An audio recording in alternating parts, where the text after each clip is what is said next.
Hey, what's going on everyone? I hope you're having an awesome day today, wherever you are in the world, and welcome to our review of the Kawasaki ZZR1400.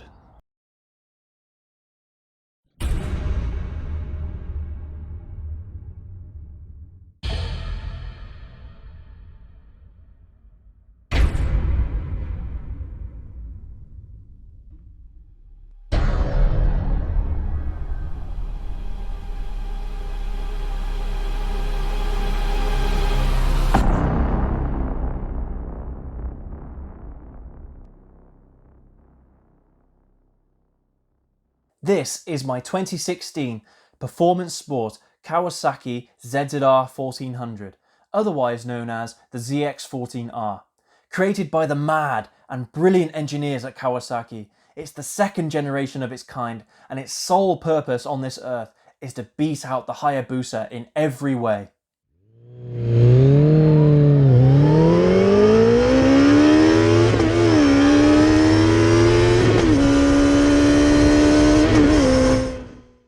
This is a machine of epic proportions. It has a 1441cc 4-cylinder engine that's capable of producing 200 horsepower at base and 154 newton meters of torque.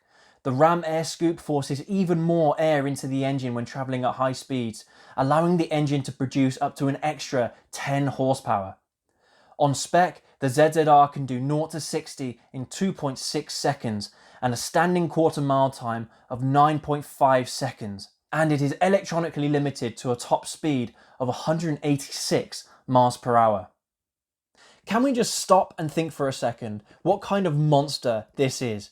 From a standing start to 400 meters in 9.5 seconds, it's just godly amounts of power.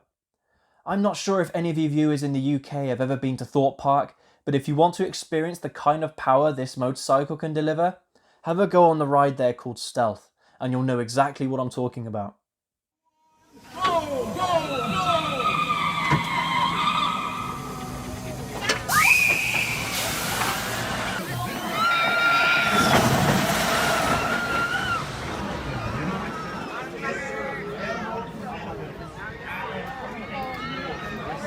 To put all this into perspective, the current fastest production car in the world as of 2021, the Bugatti Chiron, has a recorded standing quarter-mile time of 9.4 seconds and a 0 to 60 in 2.3 seconds.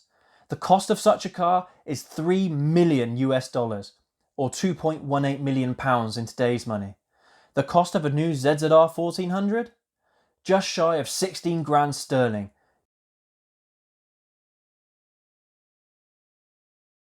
The ZZR is a big girl. She weighs in at 264 kilograms or 584 pounds wet. A lot of people may get intimidated by the weight, but it magically disappears whilst you're riding, even at slow speeds. She's remarkably agile too. Not like a sport bike, of course, but it's certainly not like trying to corner a Harley, that's for sure. You could definitely take the 1400 on a track day if you wanted to. With this particular model being the performance sport, it has factory installed dual Akrapovic exhausts that makes it feel like you're hitching a ride on Godzilla, Öhlins adjustable suspension on the front forks and rear shock, dual ABS 310mm disc Brembo brakes at the front, and a single 250mm disc at the rear. And finally, a bubble windshield to help with those high-speed winds as an added bonus. The ZZR is considered a sports touring motorcycle. However, it doesn't have many of the rider comforts that you might expect from a tourer. No quick shifter, no LCD display, no cruise control, and no seat adjustment.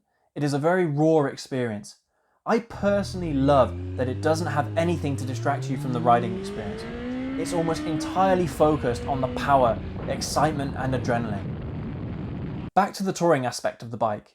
It's very comfortable, and it can be adjusted for a softer or harder ride. It has 2 power modes that can be adjusted whilst riding, a low power mode which reduces the power output of the bike to around 75%, and of course the full power mode that opens the gates of hell.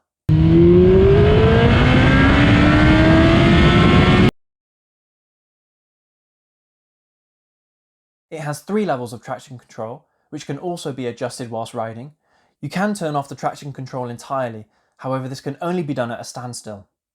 The seating position is slightly more aggressive than what you may be used to if you've ridden Tourers in the past. However, it doesn't add too much extra pressure to your wrist or back.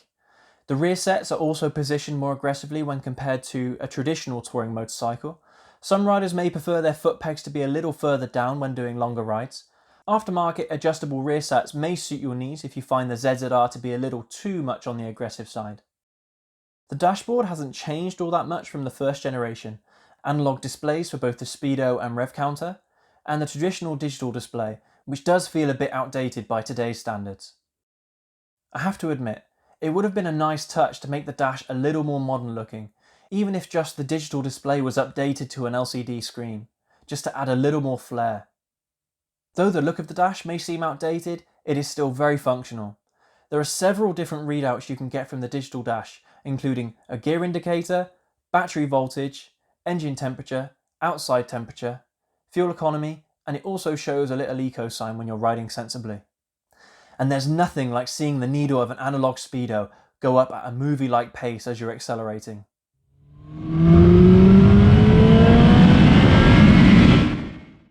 It's just exhilarating. The looks of the ZZR might not be for everyone. However, you must admit, she's an eye-catcher. I personally love the shape, colour and its unique design, especially the mean-looking front end. It certainly gives you a presence on the road. You will find drivers, pedestrians and fellow motorcyclists alike staring, waving and saluting at you as you ride past them. Even people that don't know anything about motorcycles know that the ZZR1400 is a serious machine when they see it. It should go without saying that beginners should not be buying a motorcycle like this. By all means, if you get the chance to experience one as a pillion, go for it. But this machine is for experienced hands only. I'm talking about riders with 7 to 8 years experience. You'll find that even riders of 15 plus years will stay away from motorcycles like this, and I understand why. However, as long as you're sensible and you have throttle control, the ZZR1400 will become one of your lifelong best friends, and you will remember it for the marvel that it is. To all of you experienced riders out there, if you haven't ridden a ZZR1400, please go out there and test ride one. It is truly one of those experiences that you will rarely find anywhere else. I've spoken with fellow 1400 owners that have sold them on only to find that they regret selling them. In conclusion, Kawasaki have made a masterpiece of a motorcycle. In effect, they have stolen Honda's slogan, "The power of dreams." The power will leave you in fear and awe, but you will find yourself becoming addicted to it and getting excited every single time you get on it. It's an experience that continues to give ride after ride. I heavily recommend the ZZR1400 to anyone that's looking to get a larger motorcycle. Maybe if you already owned a leader bike and are looking for that next step in your motorcycle career, seriously consider the ZZR, as it will be a step up from almost any 1 litre motorcycle out there, especially if you come from a touring background. The saddest thing about this machine is that unlike Suzuki rebooting their 1300 Hayabusa, Kawasaki currently have no plans to manufacture the ZZR past 2021. This is due to new eco standards, making it more difficult to manufacture motorcycles that have larger engines and are more eco-friendly. So there is a finite time to buy one new from the factory.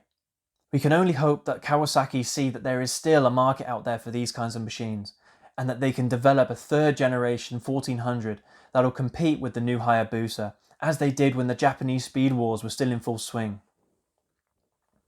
As things currently stand, it seems like Kawasaki are replacing the ZZR line with motorcycles such as the H2SX and the H2R that have more power than the ZZRs of old, but using 1 litre supercharged engines instead of larger and less economical ones. However, that's a story for another video.